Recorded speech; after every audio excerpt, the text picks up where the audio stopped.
श्रीमद संतकवि संवर्धक आचार्य देव विद्यासागर जी महाराज की, परम पूज्य महामना मुराद प्रमासागर जी महाराज की, परम पूज्य रहसागर जी महाराज की, सिद्ध छे सम्मेद शिखर जी की, अहिंसामयी जैन धर्म की।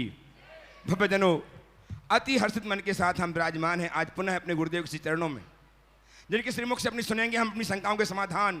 और स्थान है निहार का एक भक्त प्रांगण, जहाँ पे गुरुदेव की आज विशेष धर्म सभा हुई, जहाँ आज हमने गुरुदेव के चातुर्मास कलश की स्थापना की। और वे सारे लोग बड़े उत्सुक हैं, टीवी के माध्यम से जिन्होंने कार्यक्रम देखा और अब आतुर हैं गुरुदेव के श्रीमुख से अपनी शंकाओं के समाधान सुनने के लिए पारस चैनल में और प्रमाणिक ऐप में। उन सबका मैं वंदन करता हूँ, अभिनंदन करता हूँ और आप सबका भी वंदन करता हुआ आप सबको संबद्ध कर रहा हूँ आचार्य भगवान विद्यासागर जी महाराज के परम प्रभावक शिष्य महामना मुराद प्रमासागर जी महाराज जी, जो जाने जाते हैं गुणायतन प्रणेता, संकर समाधान प्रवर्तक, भावना प्रवर्तक एवं संप्रदायिक समय के रूप में। आइए हम गुरुदेव के चरणों से जुड़े, उसके पूर्व हम गुरुदेव के आशीष से लाभान्वित हों।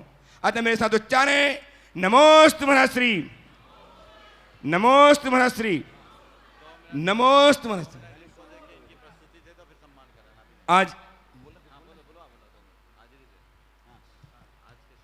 आज संकर समाधान का शुभारंभ मैं ऐसे व्यक्तित्व से कर रहा हूं जो डॉक्टर सोनल के नाम से जाने जाते हैं, दिल्ली में सेवारत हैं, शासकीय सेवा में रहते हैं। आज हमारे बीच में हैं जिन्होंने आज अच्छा संचालन किया, अपनी समय समय पर उपस्थित देकर के अपने जीवन को धन्य करते हैं गुरुदेव के चरण में आकर के। ऐसे सोनल जी शास्त्री का आप अभिनंदन कीजिए, तालियां बजाकर वंदन कीजिए। आइए खड़े, अपनी थोड़ी सी बात जो आपकी विद्वता के अंदर भरी हुई है उसे प्रकट करें। परम पूज्य मुनि श्री 108 प्रमाण सागर जी, अरह सागर जी महाराज की। बंधुओं, ये निश्चित ही हमारे सौभाग्य के क्षण हैं कि जिन क्षणों में हम पूज्य गुरुवर का सानिध्य प्राप्त कर रहे हैं। आज मध्याह्नकालीन सभा में एक बात, एक उद्घोषणाएं रह गई, उसके लिए मैं आप सबसे बीच में हूँ। पूज्य मुनिवर का साहित्य, मैंने बहुत सारे साहित्य देखे, लेखकों के भी देखे, जो संसार में हैं उनके भी देखे, मुनिराजों के भी देखे, लेकिन गुरुवर का साहित्य हमें एक नई प्रेरणा देता है, एक नई ऊर्जा देता है। और जो हमारे अंदर निराशा का घोर तिमिर छाया रहता है, ऐसी स्थिति में आशा का दीपक जला करके हमारे समक्ष प्रस्तुत होता है। ऐसे गुरुवर के साहित्य से आप सब लोग जरूर लाभान्वित हों, जरूर लाभान्वित हों। और पूरा साहित्य इसी परिसर में जब अपन यहाँ से आएंगे तो इस कॉरिडोर में स्टॉल जो है वहाँ पर लगा हुआ है। जो भी महानुभाव गुरुदेव के प्रवचन का लाभ पुस्तक के रूप में लेना चाहते हैं, जो आपने ना सुन पाए, जो शंका समाधान आपने पहले नहीं सुन पाए, आप उनका लाभ पुस्तक के माध्यम से ले सकते हैं। और ऐसे गुरुवर का सानिध्य निरंतर हम सबको मिलता रहे, हमारे मन की शंकाएं और जीवन के विकल्प जो है वो दूर होते रहें और नया नवाचार जो होता रहता है। उसी क्रम में पूज्य गुरुवर ने हमारे तन को स्वस्थ, मन को मस्त और आत्मा को पवित्र बनाने का जो उपक्रम किया है, हमारे लिए प्रदान किया है, एक वरदान के रूप में सिद्ध हो रहा है। ऐसा भावना योग गुरुदेव के मुखारविंद से, उनकी कार्यशैली से हम सबको प्राप्त हुआ है। उस भावना योग का शिविर आगामी माह के 13, 14, 15 अगस्त को इसी परिसर में आयोजित किया जाएगा। जो भी महानुभाव उसमें भाग लेकर के अपने जीवन की दिशा और दशा में आमूलचूल परिवर्तन लाना चाहते हैं, अपने जीवन को नकारात्मकताओं से हटा करके सकारात्मकता की ओर ले जाना चाहते हैं, वे सभी इस शिविर में अवश्य आएँ। और जिनको लगता है, एक बहुत बड़ी समस्या आजकल है हमारे साथ घरों में कि हमारे बच्चे हमारी बात नहीं सुनते और बच्चे बहुत जल्दी से ही मोबाइल चलाना सीख जाते हैं। वस्तुतः हमें लगता है कि वो जल्दी सीख जाते हैं, वो 9 महीने का प्रशिक्षण लेकर के आते हैं और वह प्रशिक्षण उनका कार्यभूत होता है, इसलिए सीख जाते हैं। और जो बाद में हमारी नहीं सुनते हैं, ऐसे बच्चों को भी अगर हमें अपनी सुनानी है, अपने धर्म की सुनानी है, अपनी संस्कृति की सुनानी है, अपने संस्कारों की सुनानी है, तो एक बार भावना योग के शिविर में जरूर लाइएगा। गुरुवर की चरण सन्निधि में, उनके आभा मंडल के सानिध्य में लेकर के आइएगा, उन सब के जीवन में आमूल चूल परिवर्तन होगा। हम सबका जीवन इसी प्रकार सकारात्मक दिशा में आगे बढ़ता रहे और हम सबको गुरुवर का आशीर्वाद प्राप्त होता रहे। बोले परम पूज मुनि श्री 108 प्रमाण सागर जी महाराज की। जोरदार करतल ध्वनि से एक बार पुनः सोनल जी का सम्मान कीजिएगा। और आपका सम्मान करने के लिए हम आमंत्रित कर रहे हैं अंग वस्त्र प्रदान करने के लिए। अंग वस्त्र से ही स्वागत। अनिल जी दुर्गापुर से हमारे बीच हैं, गुणायतन के शिरोमणि संरक्षक, और साथ में विजय जी शराबगी आ जाइए, कोलकाता से हमारे बीच हैं विजय जी शराबगी, कृपया पधारें। और डॉक्टर सोनल जी शास्त्री दिल्ली आज इस कार्यक्रम में यहाँ पर पधारे, सहभागिता उन्होंने अपनी प्रदान की है। आप लोग भी जोरदार करतल ध्वनि से उनका सम्मान कीजिएगा। और छोटी सी नाटिका कार्यक्रम का शुभारंभ एक छोटी सी रंगारंग नाटिका के माध्यम से आज के शंका समाधान के इस सत्र को प्रारंभ किया जा रहा है।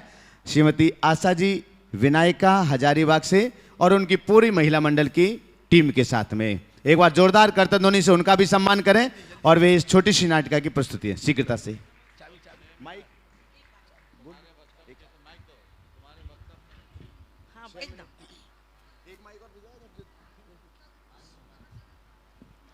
आ गया माइक। आचार्य गुरुवर विद्यासागर जी महामुनि राज की, मुनि श्री 108 प्रमाण सागर जी अरह सागर जी महाराज की।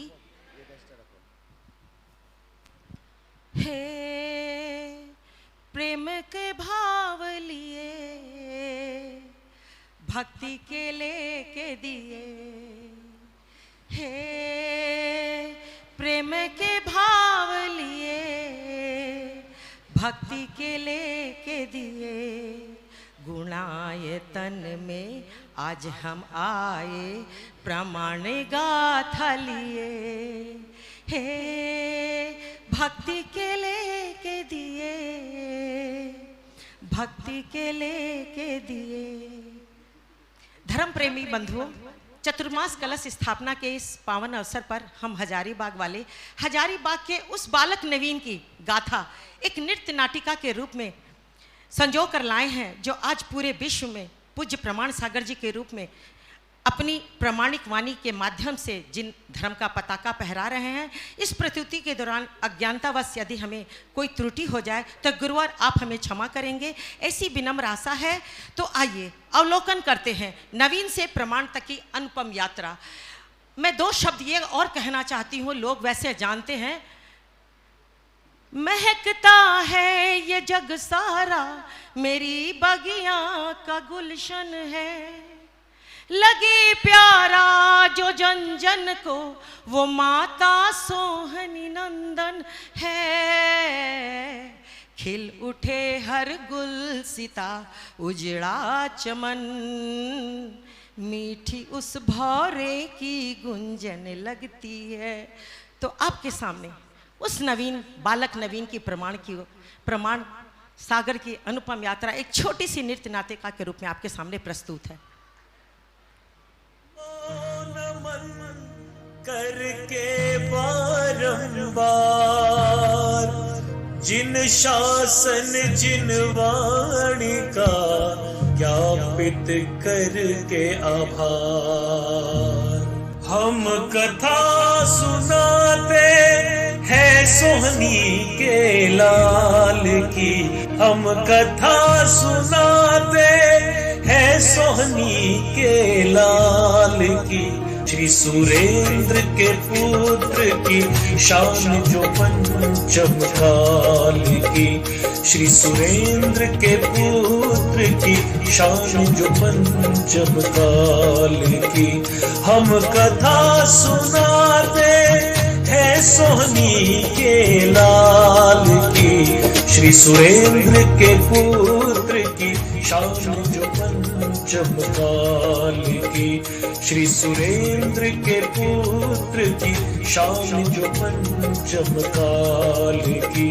रहे अमर सदा गुरुराज, रहे अमर सदा ऋषिराज, रहे अमर सदा गुरुराज, रहे अमर सदा ऋषिराज।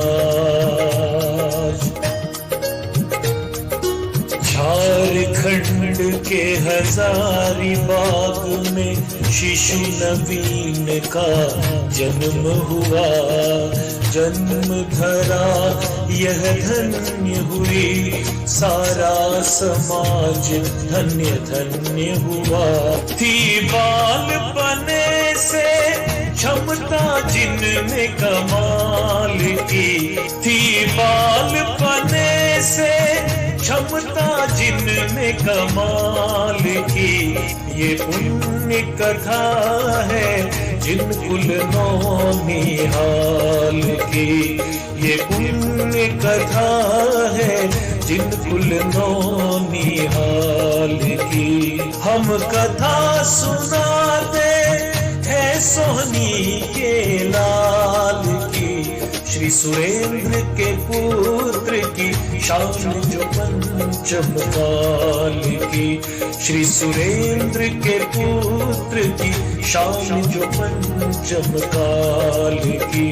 रहे अमर सदा गुरुराज, रहे अमर सदा ऋषिराज, रहे अमर सदा गुरुराज, रहे अमर सदा ऋषिराज। युवा हुए वैरागी हुए, विद्यासागर की शरण गए। वहाँ वहाँ ये भी पहुँचे जहाँ श्री आचार्य के चरण गए। हुई प्रमाण सागर पर गुरु कृपा कृपाल की, हुई प्रमाण सागर पर गुरु कृपा कृपाल की। बने ज्ञान किरण वो विद्या गुरु की मशाल की, बने ज्ञान किरण वो विद्या गुरु की मशाल की। हम कथा सुनाते हैं सोहनी के लाल की, श्री सुरेंद्र के पुत्र की शान जो पंचम काल की, श्री सुरेंद्र के पुत्र की शान जो पंचम काल की। रहे अमर सदा गुरुराज, रहे अमर सदा ऋषिराज, रहे अमर सदा गुरुराज, रहे अमर सदा ऋषिराज।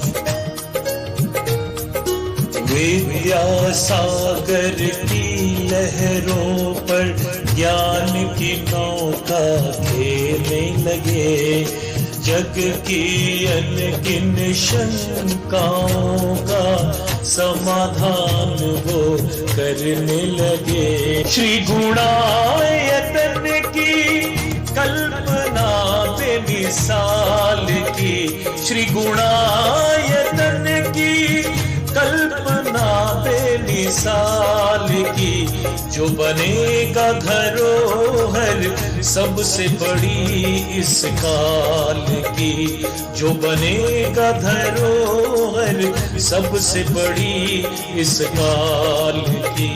हम कथा सुनाते हैं सोहनी के लाल की, श्री सुरेंद्र के पुत्र की शान जो पंचम काल की, श्री सुरेंद्र के पुत्र की शान जो पंचम काल की। रहे अमर सदा गुरुराज, रहे अमर सदा ऋषिराज, रहे अमर सदा गुरुराज, रहे अमर सदा ऋषिराज। तालियां तालियां तालियां इस प्रस्तुति के लिए बहुत बहुत तालियां। हमारे गुरुदेव की ये छोटी सी छवि उन्होंने दिखाई, बहुत बहुत साधुवाद। और अब मैं नवीन जी ने सर्वद किया है, बहुत बहुत नवीन जी को साधुवाद। गुरु नवीन जी पांड्या ने इसे स्वरबद्ध किया हुआ है। एक बार जोरदार करताल ध्वनि से हम उनका सम्मान करें। आज गुरुदेव की परिकल्पना को साकार रूप देने के लिए अपना मन बनाया है। गुणायतन के स्तंभ से जुड़ करके अपने जीवन को धन्य करने का श्रीमती आशा जी, धर्मपत्नी आदेश जी जैन, राहुल जी जैन, मिताली जैन, आयुषी जैन गुड़गांव ने उपस्थित हो तो आए, हम उनका सम्मान करके उनके उत्साह को दुगुना करना चाहते हैं। श्रीमान आदेश जी, आशा जी जैन धर्मपत्नी गुड़गांव से आ जाएं। और निर्माण मित्र के रूप में अपने आप को संबद्ध किया है श्रीमान राजेंद्र कुमार जी, अभय कुमार जी, तरुण जी जैन जबलपुर ने। यदि उपस्थित हैं तो वे भी आए, उनका सम्मान करके हम हर्षित होंगे। निर्माण निधि के रूप में अपने आप को संबद्ध किया श्रीमान ज्ञानचंद जी जैन, श्रीमती प्रेम देवी जैन, हल्देनिया परिवार जयपुर ने। तालियां बजाकर अभिनंदन कीजिएगा। सम्मान करने के लिए आ जाएं। इनका सम्मान करने के लिए उपस्थित हों श्रीमान प्रेमचंद जी प्रेमी साहब, श्रीमती सेक्टर गुणायतन, श्रीमान शैलन जी जैन मुख्य प्रशासक गुणायतन। आइए सम्मान कीजिएगा इनका। और अजय राज जी यदि हैं उपस्थित तो वे भी आ जाएं। अच्छा हाँ, उनका हो चुका, ठीक है। और आज गुणायतन के स्वर्णकांड के लिए लगभग 28 ग्राम सोना प्रदान करके श्रीमती माधुरी निर्मल जी कुमार जी सराफ, यूनिक एजेंसी सागर, जो ट्रस्टी गुणायतन हैं, इन्होंने प्रदान करके अपने जीवन को स्वर्णिम बनाया है। मैं उन्हें आमंत्रित कर रहा हूँ वे आएँ, गुरुदेव चरणों की अभिवंदना करें, आशीर्वाद प्राप्त करें और सम्मान स्वीकार करके हमें हर्षित करें। किसको? चंद्रकला जी को सम्मान करने के लिए उपस्थित हों गुणायतन की ट्रस्टी सुरसाहिबका चंद्रकला जी पाटनी रांची से आए। श्रीमती माधुरी जी, निर्मल कुमार जी सराफ, यूनिक एजेंसी सागर, आइए इनका सम्मान करने के लिए चंद्रकला जी पाटनी। हाँ, और श्रीमती पायल जी हजारीबाग से जो उपाध्यक्ष गुणायतन हैं, अरविंद जी पायल जी आ जाएं सम्मान करने के लिए। आइए, आप भी आइए। और आज जिन्होंने इस कलश स्थापना में अपना मन बनाया, मन संजोया, ऑनलाइन अपने आप को संबंधित किया इस कार्यक्रम से, वे हैं श्रीमान ज्ञान जी, ममता जी, शोभित जी, नित्या जी, श्रेयांश जी, नित्या जी। सिद्धि ग्रह स्थापित करके अपने जीवन ऑनलाइन सिद्धि ग्रह स्थापित करके सिद्धि प्राप्त करने। हाँ, निवासी कोटा, प्रवासी जोधपुर, ट्रस्टी गुणायतन। तालियां बजती रहे आपके इनके लिए। माता स्वर्गीय बसंती मलैया, संजय जी धर्मपत्नी श्रीमती रीना जी मलैया, सुहानी जी, अनहन जी मलैया परिवार भोपाल, इन्होंने भी धीरज जी जैन जिरवाणी दिल्ली, शोभाकांक्षी कांता, रमेश मल जैन, प्रसन्न जैन, शोभाकांक्षी योगता, ओम महिमा पारस, शोभाकांक्षी सिप्रा चोपड़ा जलगांव, हाँ बोलिए आगरा, नीरज जी जैन जिरवाणी आगरा, इन्होंने अपने आप को जो दिल्ली लिखा है। श्री कमल जी, शशि जी, गौतम जी जैन काला परिवार भिवंडी, और श्री पंकज जी जैन, श्रीमती बबीता जी जैन, आकाश जैन, आयुषी, अंशिका आरदव जैन दिल्ली, साथ ही डॉक्टर सुखवीर जी जैन, श्रीमती सुषमा जैन रुड़की, इन्होंने अपने आप को संबोधित किया। बहुत बहुत साधुवाद। और अब मैं इस कार्यक्रम को गति प्रदान करने के लिए निवेदन कर रहा हूँ बाल ब्रह्मचारी श्रद्धेय भैया अशोक जी से। हाँ, शुरुआत कर आइएगा बंधुओं, शंका समाधान के इस सत्र को हम प्रारंभ कर रहे हैं। और प्रथम प्रश्न के लिए आमंत्रित कर रहे हैं श्री मुकेश जी मीना जी सिंघई, कोरबा से, ट्रस्टी गुणायतन। तैयार हों मुकेश जी मीना जी सिंघई, कोरबा, ट्रस्टी गुणायतन। आपके बाद तैयार रहेंगे श्री निर्मल जी हीरामणि जी विनायका, हजारीबाग, ट्रस्टी गुणायतन। शीघ्रता से जिनके भी नाम ले रहे हैं आगे पहुँचें। तब तक बंधु हम आपके लिए बतला दें, आज दोपहर को महाराज श्री के वर्षायुग मंगल कलश स्थापना का मांगल्य कार्यक्रम संपन्न हुआ और चातुर्मास में संपन्न होने वाले 3 प्रमुख कार्यक्रमों की घोषणा आज दोपहर को की गई है। जो भी लोग दोपहर को लाइव में इस कार्यक्रम को नहीं सुन पाए हैं, मैं पुनः उन 3 प्रमुख कार्यक्रमों की घोषणा यहाँ से कर रहा हूँ। भावना योग शिविर जो कि 13, 14 और 15 अगस्त को आयोजित किया गया है। आप सभी भावना योग शिविर में अपनी सहभागिता दें और उसके लिए पंजीयन शुल्क 1100 रुपये रखा गया है, जिसमें आपको भावना योग की किट और भोजन है, आवास है और वस्त्र आपके लिए यहाँ से प्रदान किए जाएंगे। और उसके लिए आप फार्म भरना, पंजीयन उसका प्रारंभ हो चुका है। आप मुनि प्रमाण सागर.net पर जाकर के और प्रामाणिक ऐप पर जाकर के अपने फार्म भर सकते हैं। पंजीयन शुल्क भी वहाँ ही जमा होगा। साथ ही इस बार श्रावक संस्कार शिविर जो परवराज परिवेषण में लगता है वह भी यहाँ पर लगेगा। समय से कर तीर्थराज की पावन धरा पर यह सौभाग्य आपके लिए मिलेगा इस वर्ष के श्रावक संस्कार शिविर के लिए, जो कि 31 अगस्त से 10 सितंबर तक होगा। और साथ ही साथ में इस वर्षायुग के अंतिम सत्र के रूप में जो पर्व आता है, आस्थानिक महापर्व, उसमें 1 नवंबर से 8 नवंबर तक श्री 1008 सिद्ध चक्र महामंडल विधान की आराधना यहाँ पर होगी। तीनों कार्यक्रम में आप अपनी अनुकूलता से सौभाग्य अर्जित कर सकते हैं। इनकी विस्तृत जानकारी समय आने पर आपके पास पहुंच जाएगी। श्री मुकेश जी, मीना जी सिंघई, कोरबा, अपना प्रश्न रखें। मुनिवर के चरणों में कोटि से नमस्तु नमोस्तु नमोस्तु। गुरुदेव, मेरी जिज्ञासा है कि अपनी कठिनतम परिस्थितियों में अपने मन को शांत और सकारात्मक कैसे रखें। बहुत अच्छी बात। आज से 3 दिन पहले मैंने इस पर काफ़ी अच्छा प्रकाश डाला है, यदि आप उसे सुन लेंगे तो बहुत अच्छा रहेगा। नमोस्तु गुरुवर, नमोस्तु। श्री निर्मल जी, हीरामणि जी, विनायका, हजारीबाग, ट्रस्टी गुणायतन, आगे तैयार रहेंगे। श्री अनिल जी, अमिता जी, दुर्गापुर, शिरोमणि संरक्षक गुणायतन। नमोस्तु नमोस्तु महाराज से। वैश्विक स्तर पर भारत का भविष्य क्या है? वैश्विक स्तर पर भारत का भविष्य क्या है? हजारीबाग और झारखंड को आप किस रूप में देखना चाहते हैं? वैश्विक स्तर पर भारत का भविष्य क्या है? मैं तो एक ही बात कहता हूँ, आने वाले समय में भारत एक आध्यात्मिक महाशक्ति के रूप में प्रतिष्ठापित हो सकता है, बशर्ते सभी लोग भारतीय संस्कृति के प्रति निष्ठावान हो जाए। ठीक है। श्री अनिल जी, अमिता जी, शिरोमणि संरक्षक गुणायतन, दुर्गापुर। देखो भैया, आज आप केवल उन्हें बुलाएं जिनको पिछले दिनों नहीं बुलाया गया। सबका नाम साफ है ना। आज मौका नहीं दो, आज बुला लिया तो बुला लो, और कोई को नहीं बुलाना। आगे तैयार रहेंगे रायसेठ श्री चंद्र कुमार जी, सुनीता जी जैन, मंडला, जबलपुर। नमोस्तु गुरुदेव। गुरुदेव, प्राचीन भारतीय संस्कृति कहती है कि हमें अपने संसीमित साधनों में ही जीवन गुजारना चाहिए, लेकिन आजकल इसका उल्टा हो रहा है कि भौतिकवादी सोच के कारण ज़्यादातर हर व्यक्ति कर्ज ले लेता है। उसका आधुनिक नाम है लोन। तो गुरुदेव, उस लोन को चुकाने के चक्कर में फिर वह अवसाद में घिरता है, दुखी होता है, क्रोध में होता है और चिंताग्रस्त होता है। कहते हैं कि वो लोग सोचते हैं कि ऋणम कृत्वा घृतम पिबेत, ऋण करके भी घी पीना चाहिए। तो गुरुदेव, इसमें मार्गदर्शन कीजिए, क्योंकि ज़्यादातर लोग इस समस्या से ग्रस्त हैं। इसकी मूलभूत वजह पर हमें जाना चाहिए। बहुत अच्छा सवाल आपने किया है। ये उपभोक्तावाद का सबसे विकृत परिणाम। बदलते दौर में अध्यात्मवाद गौण हुआ है और उपभोक्तावाद का बोलबाला बढ़ा है। जब मनुष्य की सोच उपभोक्तावादी हो जाती है तो फिर व्यक्ति की जगह चीज़ें महत्वपूर्ण हो जाती है और फिर व्यक्ति के ऊपर आवश्यकता की अपेक्षा आकांक्षा हावी हो जाती है।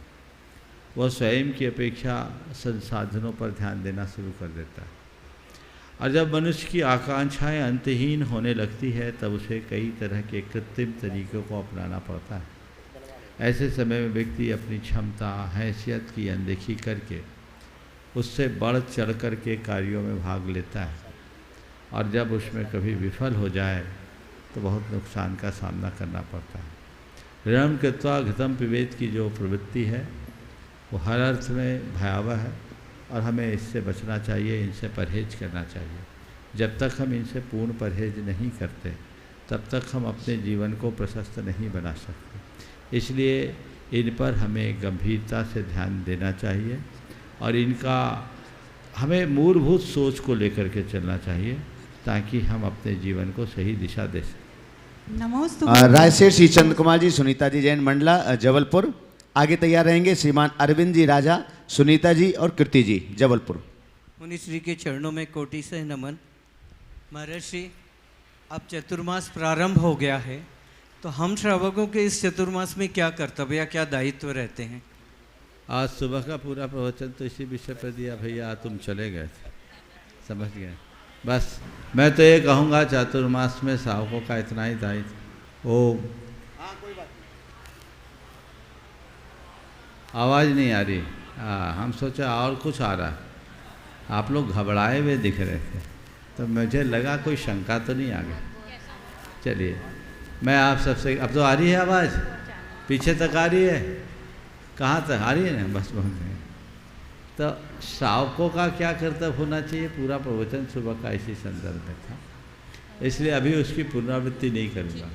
पर मैं इतना कहूँगा, साधु के चातुर्मास में अगर श्रावक केवल अपने कुलाचार के पालन के लिए प्रतिबद्ध हो जाए तो मैं समझता हूँ जैन धर्म और संस्कृति की निश्चित समुन्नति हो। नमोस्तु महर्षि। श्रीमान अरविंद जी राजा, सुनीता जी और कीर्ति जी जबलपुर से। आगे तैयार रहेंगे प्रमोद जी कक्का कटनी से। मुनिवर के चरणों में बारंबार नमोस्तु नमोस्तु नमोस्तु। मुनिवर बोलो।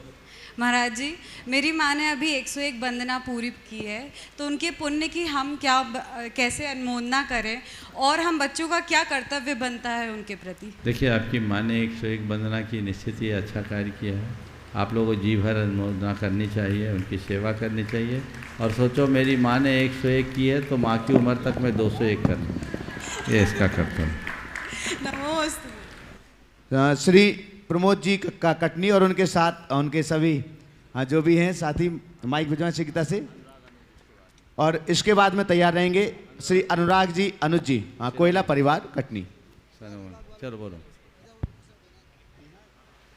गुरुदेव के चरणों में शास्त्री परिवार का अनंत कोटि नमोस्तु। गुरुदेव, ये शाश्वत भूमि अनंतानंत सिद्ध परमेष्ठियों की मोक्ष स्थली पर एक नया आयाम जो गुणायतन परिसर आपके मार्गदर्शन में जो यहाँ पर खुला है, उसकी ओपनिंग हुई है, उस परिसर को जो विशुद्धि प्राप्त हुई है अपने आप में अद्भुत है। आज का जो नज़ारा देखा निश्चित ही एक अद्भुत नज़ारा था। हम चाहे के भी 18,000 परिवार कभी एक दूसरे से नहीं जोड़ पाते। आपके माध्यम से, आपके सूत्रधार के माध्यम से ये 18,000 परिवार, कितनी भी हम शादी करते, कितने कुटुंब जुड़ाते, कितनी भी समाज की व्याख्या करके बढ़ाते, तो भी ये 18,000 परिवार एकम एक नहीं हो सकते थे। जो आपके मानस पटल पे जो भावना आई और उस भावना को फलीभूत करते हुए 18,000 परिवार आज ये गुणायतन परिसर से जुड़े हैं। ये शाश्वत भूमि आज वात्सल्य भूमि में परिवर्तित हो गई। ये ऐसी भूमि बन गई जहाँ पर लोगों के वात्सल्य का आदान प्रदान, जो कभी किसी से नहीं मिलते, वो भी यहाँ पर आके वात्सल्य से और आपके वात्सल्य से अभिभूत हो जाते हैं। हे गुरुदेव, ऐसे आयाम के लिए आपके चरणों में अनंत कोटि नमोस्तु पूरा गुणायतन परिसर करता है। हे भगवान, प्रश्न है कि घड़ी की फितरत भी बड़ी अजीब है।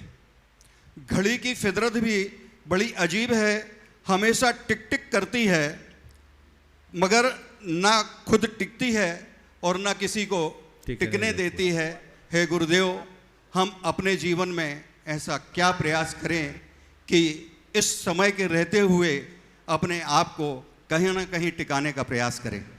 देखिए, पहली बात तो आपने गुणायतन के संदर्भ में कहा 18,000 परिवार हो गए। इससे आप बहुत ज़्यादा आत्ममुग्ध न हों।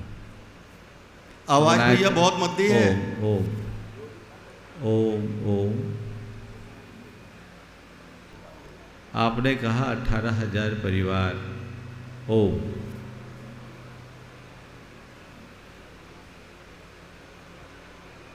ओम ओम।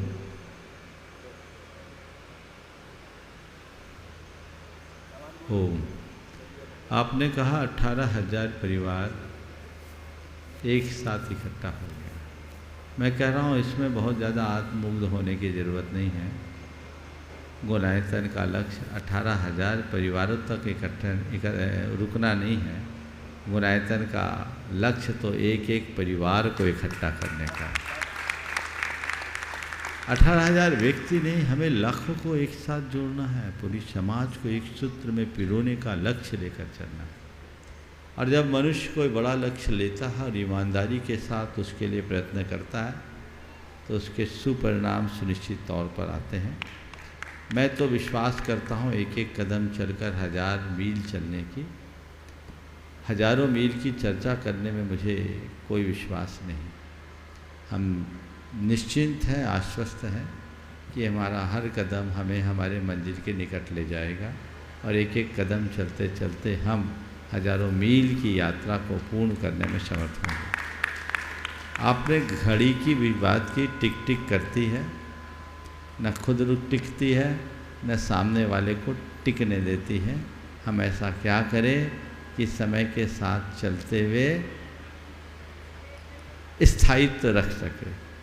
मैं घड़ी से ही एक संदेश देता हूँ। घड़ी टिक टिक करके चलती है और ये बताती है कि टिक टिकाते हुए चलते रहने में ही तेरी उपयोगिता है। घड़ी अगर चलना बंद कर दे तो घड़ी की कोई उपयोगिता है? घड़ी में टिक टिक ना हो तो कोई उपयोग नहीं। घड़ी चलेगी तो टिक टिक होगी और टिक टिक होगी तभी तक उसकी उपयोगिता है। घड़ी का यही संदेश है, समय के साथ चलना है। चरे वेती चरे वेती चरे वेती चलते रहो, टिक टिकाते रहो, तुम्हारी उपयोगिता कायम होगी और जीवन को आगे बढ़ा पाओगे। लेकिन जब एक धुरी में टिक टिक करोगे तो तुम्हारे लिए उसका उपयोग होगा, और अपनी धुरी को छोड़कर टिक टिक करोगे तो पूरे जीवन टूट जाओगे। इसलिए अपने धुरी में रहो, अपनी सीमा में रहो, अपनी मर्यादा में गतिमान होते हुए चलो, जिससे अपनी उपयोगिता को सही साबित किया जा सके। श्री अनुराग जी, अनुज जी, कोयला परिवार कटनी से आगे तैयार रहेंगे। श्री सुनील रेखा जी जैन, महानिदेशक सांख्यिकी विभाग, गुड़गांव। नमोस्तु महाराज जी। समस्त कोयला परिवार की तरफ से नमोस्तु। और पापा मम्मी की तरफ से उनने खास बोला है कि हम लोग आ नहीं पाते हैं तो जरूर आशीर्वाद लाना। बहुत बढ़िया, हाँ बोलो। नमोस्तु महर्षि। महर्षि, मेरा प्रश्न है, श्रावक को आत्म अनुभव तो संभव नहीं है, पर क्या श्रावक इंद्रिय विजयी बन सकता है? यदि यह संभव है तो कैसे? और जब तक मन वचन इंद्रियां गुणवान ना बने तब तक कल्याण कैसे संभव है? बहुत अच्छा सवाल है। सबसे पहले तो मैं तुम्हारे पापा और तुम्हारी माता जी को आशीर्वाद देता हूँ कि जल्दी इस लायक हो कि शिखर जी आकर के यहाँ वंदना भी कर सके, आशीर्वाद है। और रहा सवाल कि क्या गृहस्थ अवस्था में इंद्रिय जय हो सकता है? हाँ, इंद्रिय जय का पूर्ण इंद्रिय विजय तो नहीं हो सकता, पर इंद्रिय विजय का अभ्यास किया जा सकता है। अगर हम धीरे धीरे अपने चित्त को मोड़े, मन पर नियंत्रण करें, तो क्रम से अपने इंद्रियों पर विजय पाने की सामर्थ्य प्राप्त कर सकते हैं। व्यक्ति धीरे धीरे वैसा घटित कर सकता है और करना चाहिए। जब तक इंद्रियां पूर्णतः गुणवान न हो, तो क्या बोला था आपने? जब तक मन वचन इंद्रियां गुणवान ना बने तब तक कल्याण कैसे संभव? बिल्कुल नहीं होगा। ये तो इन्हें हमें ठीक करना होगा। मन वचन और हमारी इंद्रियों को हमें संयत करना है, उन्हें पुष्ट करना है, गुणवान बनाना है, तभी हमारा कल्याण। नमोस्तु गुरुदेव, नमोस्तु। श्री सुनील रेखा, हाँ बोलो। श्री सुनील रेखा जी, महानिदेशक सांख्यिकी विभाग, गुड़गांव, हरियाणा। और आपके बाद में तैयार रहेंगे श्री सुनील जी पहाड़िया, जयपुर। नमोस्तु गुरुदेव, नमोस्तु गुरुदेव। दोनों परिवार की तरफ से आपके चरणों में कोटि कोटि नमन। महाराज जी, वस्तु में कोई विकार नहीं होता, हमारी दृष्टि में ही हमारा विकार का कारण होता है। तो इस दृष्टि को समीचीन कैसे बनाएं, क्योंकि दृष्टि मोड़ना बहुत कठिन होता है। बहुत बढ़िया। वस्तु में विकार नहीं, हमारी दृष्टि में विकार है। और हम अपनी दृष्टि को समीचीन कैसे बनाएं? दृष्टि को समीचीन बनाने के लिए बार बार हमें अपनी भावना भानी है। सबसे पहले हमें अपना ध्येय सुनिश्चित करना, लक्ष्य बनाना है। और जो हमें लक्ष्य बनाना, उसको प्राप्त करने की बार बार भावना भाए, वैसा अध्ययन करें, वैसा विचार करें, वैसी संगति करें। धीरे धीरे हम अपनी दृष्टि को समीचीन बनाने में समर्थ हो सकते हैं। महर्षि, एक क्वेश्चन और है कि शुद्धि और विशुद्धि में क्या अंतर है? आपने सवेरे शुद्धि की बात कही, तो शुद्धि और विशुद्धि में क्या अंतर है? देखिए, शुद्धि और विशुद्धि, शुद्धि वह जो बाहर दिखे, विशुद्धि वो जो अंदर घटे। समझिए, प्रवृत्ति में संयम शुद्धि है और भावों में निर्मलता विशुद्धि। नमोस्तु। नमस्ते। हाँ, एक को बच्चा। नमोस्तु गुरुवर, मेरा प्रश्न ये है, ज़्यादा अच्छा मृत्यु है कि जीवन? ज़्यादा अच्छा मृत्यु है कि जीवन? ज़्यादा अच्छा मृत्यु है या जीवन? न जीवन अच्छा है न मृत्यु अच्छा है। जीवन और मृत्यु से ऊपर उठना ही सबसे अच्छा है, जो भगवान के जीवन में। समझ गए? तो अपने जीवन को अच्छा करना चाहते हो तो जीवन और मृत्यु के चक्कर से ऊपर उठो और भगवान के बताए रास्ते पर चलने का भाव देगा। श्री सुनील जी पहाड़िया, जयपुर। आगे तैयार रहेंगे श्री शांतिलाल सुशीला देवी जी गंगवाल, जयपुर।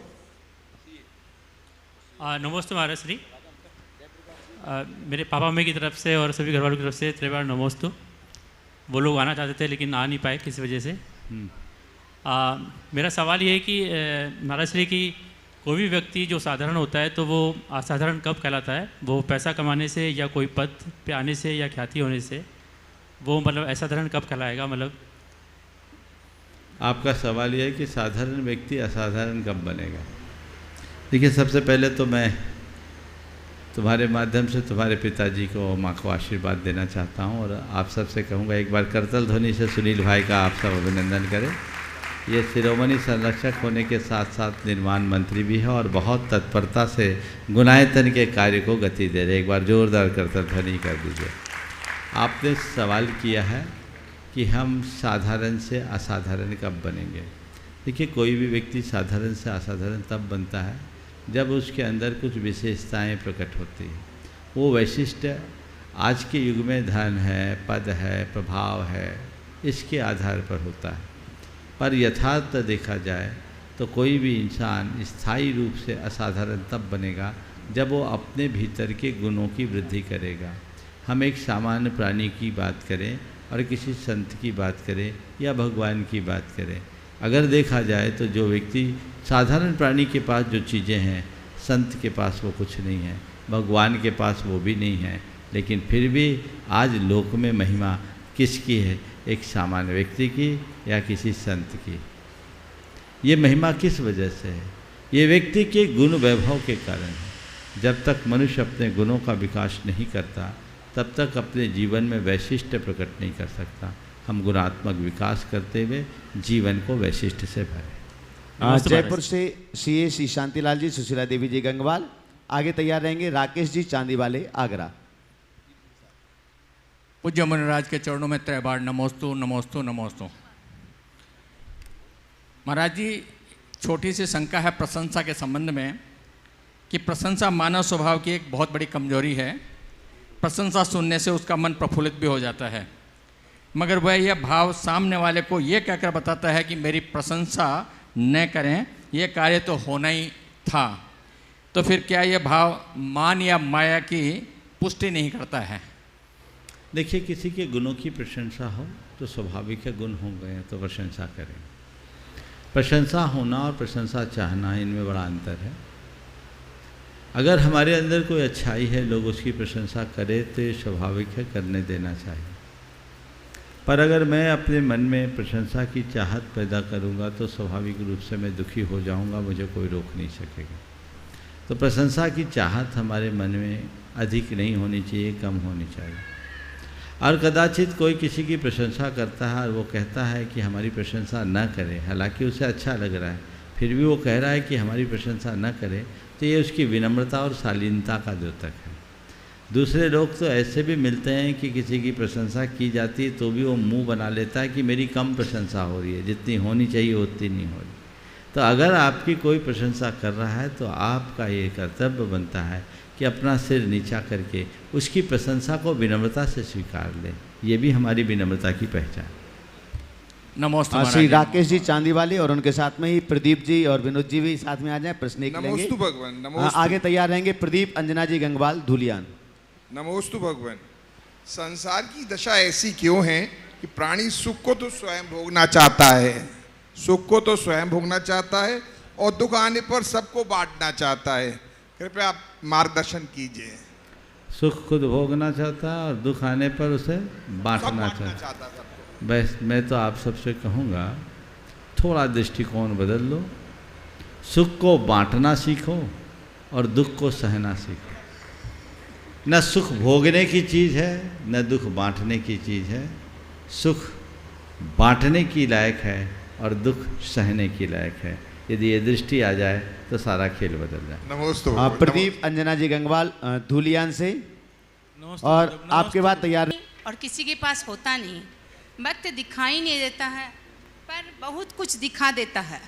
अपना पर तो हर कोई दिखाता है, पर अपना कौन है ये वक्त दिखाता है। इस अपनेपन को कैसे पहचाने?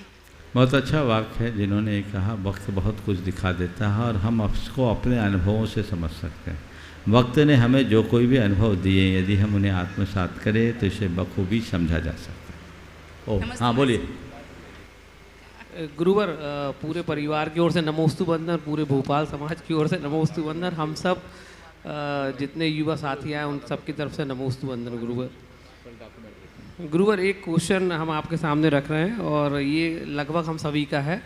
गुरुदेव, कई बार देखने में आता है कि क्रोध आने पर इंसान अपनी सीमाओं को पार कर देता है, वाणी या कृत्यों के माध्यम से अपने सारे संबंधों, माता पिता, पति पत्नी, भाई बहन, बच्चे, रिश्तेदार, कर्मचारी या काम करने वाले जो भी लोग हैं उनको दिल दुखा देता है या उसकी प्रतिष्ठा को ठेस पहुंचा देता है, जिसके फलस्वरूप लोग उससे काफ़ी दूर हो जाते हैं। साथ ही वे व्यक्ति अपनी स्वयं की विश्वसनीयता, अपनों के लिए गई निरंतर सेवा कर सारी अच्छाइयों को कुछ पल में शून्य कर लेता है। इस प्रकार के क्रोध से कैसे बचा जाए गुरुवर, और यदि इस प्रकार की कोई गलती हुई हो तो उसमें कैसे सुधार लाया जाए? तुमने क्रोध से बचने के सवाल किए और मैंने इस पर अनेकों बार उत्तर दे दिया है। आज मैं उत्तर दूंगा तो समय उतना नहीं है, उत्तर के साथ न्याय नहीं होगा और समय के साथ भी न्याय नहीं होगा। इसलिए जो हमारे पुराने उत्तर हैं उनसे सुन के संतोष कर लो, क्रोध मत करना। बिल्कुल गुरुवर। ये रोहित कुछ, हाँ जल्दी। हाँ। गुरुवार को गुरुवार के चरणों में मेरा त्रिवार नमोस्तु। गुरुवार आज यहाँ कलश स्थापना के बाद बैठे बैठे कुछ दो पंक्तियाँ पूरे युवाओं के मन में आई थी। सिर्फ हाँ बोलो बोलो, हम सुन रहे हैं। संकल्प समर्पण लेकर हम शीश नवाकर आए हैं। संकल्प समर्पण लेकर हम शीश नवाकर आए हैं। गुरुजी बस आदेश करो, हम तन मन धन सब लाए हैं। बहुत सुंदर। बस ऐसा एक लक्ष्य बनाया, महा महोत्सव करना है। देव भी आकर वाह वाह कर दें, ऐसा माहौल रचना है। बहुत सुंदर, बहुत सुंदर, बहुत सुंदर। तुम जैसे जज्बाती युवा अगर लग गए तो सब कुछ हो जाएगा, है ना। अब बातें नहीं करना है, काम करना है। चलो आशीर्वाद। चलेगा बंधुओं, हम आगे के प्रश्न लें। उसके पूर्व आपके लिए ललित सरावगी जो वाह्य जिंदगी के डायरेक्टर हैं, एक गुणायतन के ऊपर एक छोटी सी मात्र 6 मिनट की डॉक्यूमेंट्री तैयार की है। और आप सब ने देखा होगा अनेक तीर्थों की डॉक्यूमेंट्री भी आपके पास, फिल्म, छोटी छोटी फिल्म आपके पास में आई है। हम सीधे सीधे चलते हैं गुणायतन की उस डॉक्यूमेंट्री के साथ में जो 6 मिनट की है। सभी लोग शांति से बैठे। स्क्रीन आपके सामने है, पीछे भी स्क्रीन है, सामने भी स्क्रीन है, उसे देखिएगा।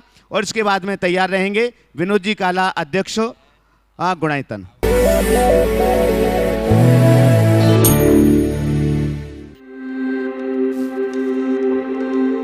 श्री सम्मेद शिखर जी संपूर्ण जैनों का एक ऐसा पवित्र तीर्थ क्षेत्र है जहां एक बार ही आकर हर इंसान की जिंदगी संवर जाती है। स्क्रीन के सामने से अलग हो जाए, पीछे वाली स्क्रीन से। इसी महान पवित्र तीर्थ क्षेत्र में एक ऐसा निर्माण कार्य हो रहा है जो आगे आने वाले सैकड़ों वर्ष के लिए एक धरोहर के रूप में जाना जाएगा, और वो स्थल है गुणायतन। लगभग 2.25 लाख घनफुट पत्थर अभी तक इसके निर्माण में लग चुका है। मंदिर में मूल नायक भगवान के रूप में चंदा प्रभु भगवान की प्रतिमा विराजमान की जाएगी। मंदिर के गर्भगृह में चतुर्मुख भगवान विराजित होंगे, जिनके दर्शन चारों दिशाओं से होंगे। मंदिर के नीचे और ऊपरी तल के चारों कोनों में 4 यानी कुल 8 जिनालयों का निर्माण किया जाएगा। मंदिर के ऊपरी तल का निर्माण पंचायतन शैली के अनुसार हो रहा है। निचले तल के मंदिर पर निर्मित होगा सिद्ध जिनालय। यह भूतल का मुख्य मंदिर होगा। यहाँ पर बहुत सुंदर कलाकृति से निर्मित एक वेदी होगी। यहीं पर सिद्ध भगवान की 4 बड़ी प्रतिमाएं विराजमान होंगी। चारों दिशाओं में 27 यानी कुल 108 प्रतिमाएं होंगी। मुख्य मंदिर के बगल में ही एक भव्य सहस्त्रकूट जिनालय भी निर्मित हो रहा है, जहां पर 1008 प्रतिमाएं विराजित होंगी।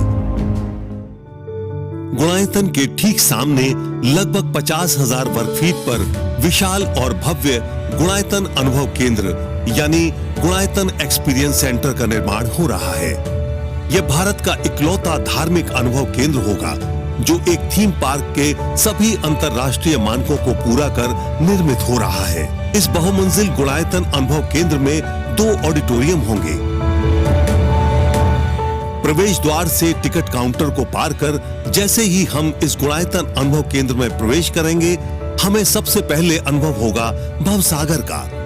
यहाँ पर श्रद्धालु दर्शक एक टनल में प्रवेश करेंगे, जिससे उन्हें संसार सागर की अनुभूति होगी, जिसमें व्हेल, शार्क मछलियां एवं जलजीव होंगे और सुनामी जैसी लहरें उत्पन्न होंगी। दर्शक को ऐसा प्रतीत होगा मानो वो भवसागर में फंसा हुआ है। तभी सामने से एक जहाज उभरता हुआ दिखेगा, जो ये बताएगा कि संसार सागर से पार उतरना है तो धर्म के जहाज पर सवार होना होगा। फिर हम जैन धर्म की आधारभूत बातों के विषय में जानेंगे और फिर मानो मुनिवर से साक्षात शंका समाधान का अनुभव पाकर दर्शक ऊपरी मंजिल के लिए प्रस्थान करेंगे। गुणायतन के सबसे महत्वपूर्ण हिस्से के ऑडिटोरियम में एक विशाल सोरिंग राइड का निर्माण हो रहा है। यह सोरिंग राइड पूरी दुनिया में काफी सीमित है और धार्मिक रूप से बनने वाली यह पहली सोरिंग राइड होगी। यह दुनिया की सबसे लंबी राइड यानी 16 मिनट की होगी। इसके माध्यम से हम समव शरण के जीवंत दर्शन की अनुभूति करेंगे।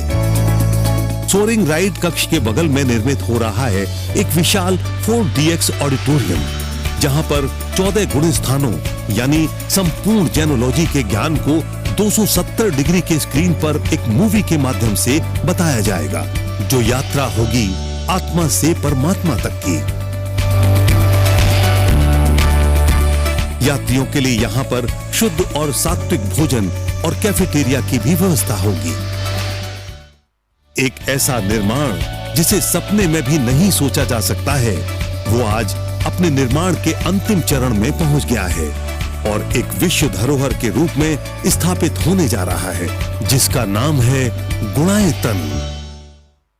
हमारी युवा पीढ़ी और आगे आने वाली अनेक आधुनिक पीढ़ियों को जैन धर्म के मर्म से परिचित कराने के लिए मुनि श्री प्रमाण सागर जी ने जो ऐतिहासिक कार्य किया है, इस कार्य के लिए मुनि श्री का नाम स्वर्णाक्षरों में लिखा जाएगा और जो भी एक बार इस गुणायतन परिसर का दर्शन करेगा, उसकी जिंदगी बन जाएगी वह जिंदगी।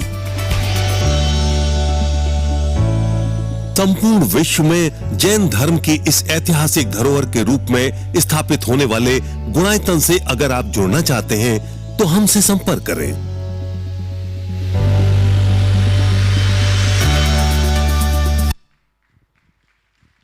जोरदार जोरदार करताल ध्वनि के साथ में। और हम यहाँ पर एक बार मंच पर आमंत्रित कर रहे हैं ललित जी सरावगी, जिन्होंने इस डॉक्यूमेंट्री फिल्म को तैयार किया है अपने लगभग 16 से ज़्यादा अपनी पूरी टीम के साथ में। एक बार आप उनका सम्मान कीजिएगा जिन्होंने इस थीम को तैयार किया है। और मैं सीधे सीधे आमंत्रित कर रहा हूँ क्योंकि समय बहुत सीमित है। श्री विनोद जी, आप प्रश्न के लिए श्री विजय जी सरावगी कोलकाता से गुणायतन के शिरोमणि संरक्षक प्रश्न के लिए तैयार हों। चलिए विनोद जी काला गुणायतन के अध्यक्ष अपनी बात यहां पर रखें और उसके बाद में तैयार रहेंगे वरुण जी, प्रियंका जी, मुनीश पुरुदेव जी, मुंबई ट्रस्टी गुणायतन। महाराज जी के चरणों में कोटि कोटि नमन। आज का दिन इतना शुभ निकलेगा कि दिल बाग बाग बाग बाग बाग बाग गार्डन गार्डन हो गया है ना? बोलो हाँ, गार्डन गार्डन बाग बाग। अब कहते हैं हमने तो सोचा नहीं था, हमने कल्पना में भी इतना सुंदर इस तरह से आप सबका सहयोग मिलेगा, ये मन में बहुत तसल्ली हो रही है आज के दिन पर बीतने पर। और सबसे ज़्यादा धन्यवाद देना चाहूँगा आप सबको जो इतनी मात्रा में यहाँ पर आए हो क्योंकि आप वाकई मुनिश्री के भक्त हो और पूर्ण भक्त नहीं, एकदम कट्टू भक्त हो, इसलिए आपको इस भक्ति पर सलाम सलाम सलाम। तालियां तालियां तालियां, क्या बात है। मैं ये कहना चाहूँगा कि हाँ जी, सलामी जय जिनेन, वाह ये क्या, आप तो मेरे आपसे हिंदी सीखनी पड़ेगी, थोड़े दिन में मैं भी ट्रेन हो जाऊंगा। अब मैं ये कहना चाहता हूँ, हमारे जो कलश जिन्होंने रखे हैं आज, गजब गजब गजब। माने हमने टारगेट किए थे, पर टारगेट से टारगेट और मुक्त हस्त से दिए। मेरी आपसे इतनी निवेदन है कि आपने जो कुछ किया है गुणायतन के लिए, इसके कार्य को आगे बढ़ाने के लिए, क्योंकि ये सारी राशि वहीं जानी है, एक कार्य को पूर्ण करने में ही जानी है। और इसका कितना लाभ मिलने वाला है, रिटर्न ऑफ इन्वेस्टमेंट अगर आप जानते हो, जब कोई बैंक में हम लोग कोई चीज़ में लगाते हैं ना पैसे, पहले देखते हैं रिटर्न ऑफ इन्वेस्टमेंट कितना, इन्वेस्ट इतना कर रहा हूँ तो रिटर्न 15% है कि 12% है कि 8% है। और जहाँ 12% 15% नहीं रिटर्न होती, काम नहीं करते। यहाँ तो साहब 16.5% रिटर्न है। आप जितना करोगे, जितने लोगों को जोड़ोगे, तो 1/6 1/6 पोर्शन विच इज 16.67% आपको मिलना है। किसको मिलना है? आपको मिलना है। तो इसलिए आपने जो कुछ किया, कल स्थापन किया, जिसके कारण से गुणायतन बनना है, कितनी पीढ़ियां आएंगी यहाँ देखने के लिए, उसमें आपको भी 1/6 पोर्शन मिलने वाला है। तो मैं ये कहना चाहूँगा आपसे, बस इतना ही निवेदन करता हूँ। कार्य बहुत आगे है, हमें पूरा यकीन है कि जिस तरह से आप मुक्त हस्त से यहाँ पर कलश स्थापना में आए हो और मुक्त हस्त से आपने डोनेशन दिया है, इसको भी आगे जब जब हमारी ज़रूरत होगी आप इसी तरह से अग्रसर होगे और आओगे आगे। क्योंकि क्या करना है हमको? जल्द से जल्द पंच कल्याणक करना है। क्या करना है? जोर से बोलो ना बाबा, आप क्या करना है? क्या करना है? आप सब साथ में है ना? हाँ बोलिए हाँ, आपका साथ है हमको। अरे कहाँ, यहाँ से आवाज ही नहीं आ रही, सब क्या थक गए क्या आप लोग? आपका साथ है ना? आप किसको डोनेशन देने जा रहे हो? किसको? किसको? जी धन्यवाद धन्यवाद धन्यवाद। पहले आमंत्रित कर रहा हूँ विजय जी शराब की, कोलकाता से, गुणायतन के शिरोमणि संरक्षक, प्रश्न के लिए। और उसके बाद तैयार रहेंगे वरुण जी, प्रियंका, मुनीश पुरीदेव मुंबई से, ट्रस्टी गुणायतन। और इसके बाद संजय जी पिंडरी से तैयार रहेंगे।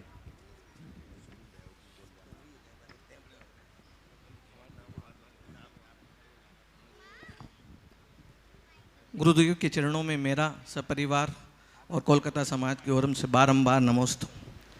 गुरुदेव कहते हैं कि कोई छोटा है ना कोई बड़ा है। ये वो दुनिया है जहाँ भगवान को भी भक्त से काम पड़ा है। गुरुदेव आज के इस युग में ये कथन कितना प्रासंगिक है। गुरुदेव कहते हैं ना कोई छोटा है ना कोई बड़ा है, ये वो दुनिया है जहाँ भगवान को भी भक्त से काम पड़ा है। गुरुदेव आज के इस युग में ये कथन कितना प्रासंगिक है। बिल्कुल 100% सही है। कभी हर व्यक्ति का दिन बदलता है। इस संदर्भ में मैं मैथिली शरण गुप्त की इन 2 पंक्तियों को दोहराऊंगा। जो आज एक अनाथ है, नरनाथ कल होता वही, जो आज उत्सव मग्न है, कल शोक कर रोता वही। ये समय का चक्र है, इसलिए मनुष्य को जीवन की इस वास्तविकता को समझना चाहिए और उसे सही दिशा देना चाहिए। नमोस्तु।